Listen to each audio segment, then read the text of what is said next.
parallèle des essais menés pour valider l'intérêt agronomique de la méthode cultane, des suivis sont réalisés pour étudier son impact sur son milieu, notamment la qualité de l'eau et la qualité de l'air.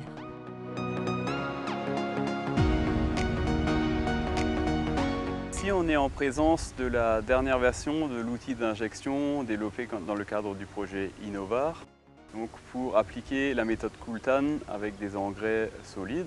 Donc le principe de la méthode Kultan, c'est de déposer tous les 2 interrants de maïs à une profondeur comprise entre 15 et 18 cm, un boudin d'engrais, de manière à être positionné dans une zone un peu plus stable, plus fraîche au niveau du sol. Ceci permet que l'engrais soit moins vite attaqué par les micro-organismes et évolue moins vite. La conséquence de cette technique d'apport est une production moindre de nitrate et d'ammoniac, 2 formes d'azote, source de pollution pour l'eau et l'air.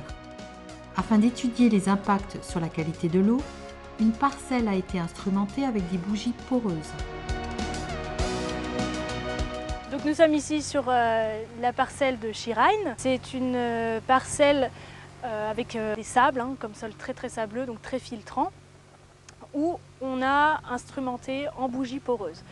Donc c'est une parcelle où on teste la méthode Kultan, qu'on compare à de l'urée épandue classiquement, puis binée.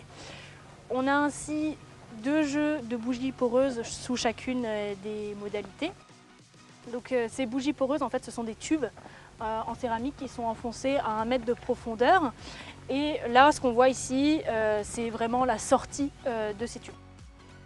L'idée étant de voir quelle est la modalité qui va perdre le plus d'azote par lessivage, notamment au cours de l'hiver, mais sur toute la campagne. Au final, les résultats montrent qu'on est sur des niveaux de lessivage très similaires, que ce soit le Kultan ou l'urée binée.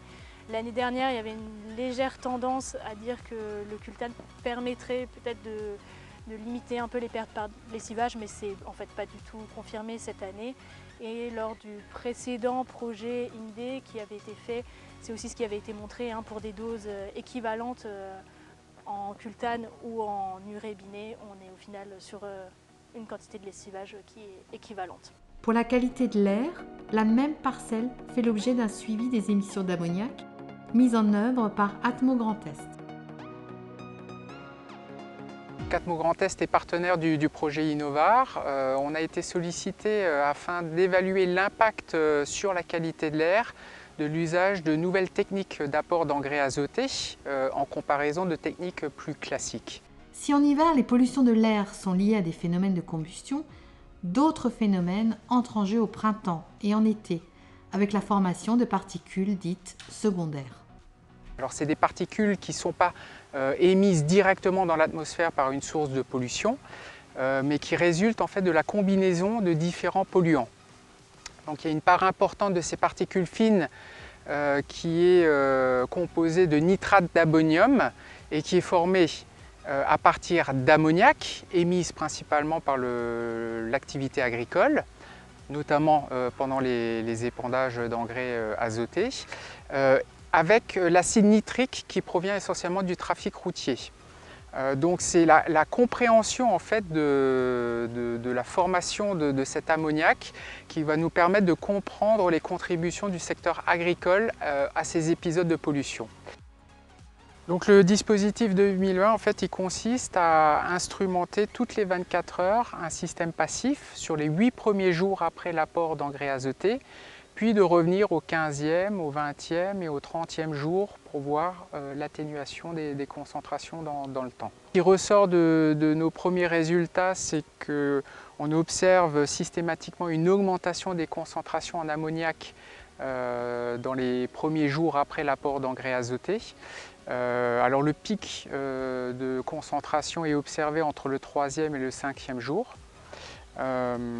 Après, on observe également un pic avec une amplitude différenciée suivant la modalité d'apport de l'engrais azoté. On va avoir une atténuation du pic lorsqu'on utilise une méthode d'injection localisée telle que la méthode Kultan. Par contre, avec des méthodes plus classiques, on va avoir des concentrations bien plus élevées.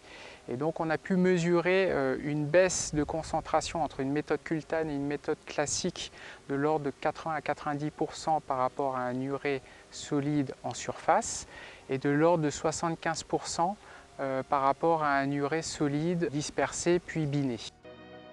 Vis-à-vis de l'environnement et en particulier de la qualité de l'eau et de l'air, les études du projet INNOV-AR ont montré que, localisé en profondeur, un dépôt concentré d'azote n'augmente pas les pertes en nitrate par lessivage. Créer une barrière physique par enfouissement de l'engrais permet de réduire de 75 à 90% les concentrations d'ammoniac dans l'air. Les calculs de perte d'azote par volatilisation vont dans le même sens.